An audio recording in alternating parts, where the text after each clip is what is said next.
You know, men can't do a lot of things that women can do.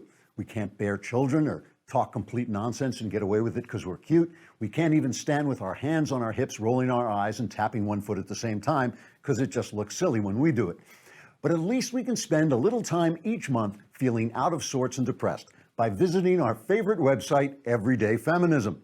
Everyday Feminism is the site that empowers women and minorities by making them feel angry over every little thing so that they're never satisfied with anything and ultimately end up alone in their room sobbing because people are sick and tired of hearing them complain.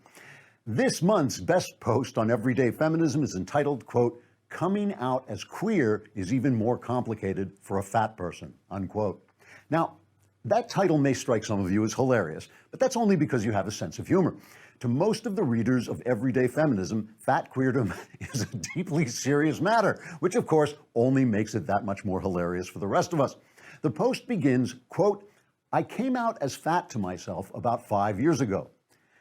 Now, let me stop right there. I find this sentence fascinating. The woman who wrote this post had to come out to herself as fat. One day she sat down with herself in a chair or two, looking herself in the face, and she said, "I hate to break this to you, but I'm fat." Whereupon she answered herself by saying, "Yes, I've suspected you were fat for a long time, but I'm glad you finally felt comfortable telling me." After that, she hugged herself and some tears were shed and she was able to move on. It was a very touching moment. Dr. Carla Pfeffer, an assistant professor of sociology and women's and gender studies, or nonsense, as it's technically called, explains, quote, "People assume that since fatness is so visible, there is no need for fat people to come out as fat.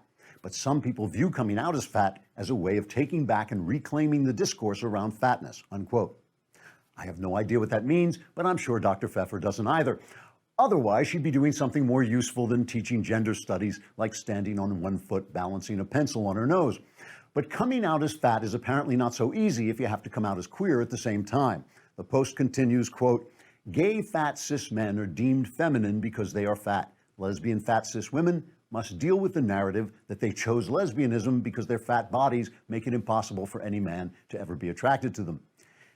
This paragraph raises the all-important question: why does it never occur to anyone at Everyday Feminism that with just a little bit of courage, you don't have to care what people say about you?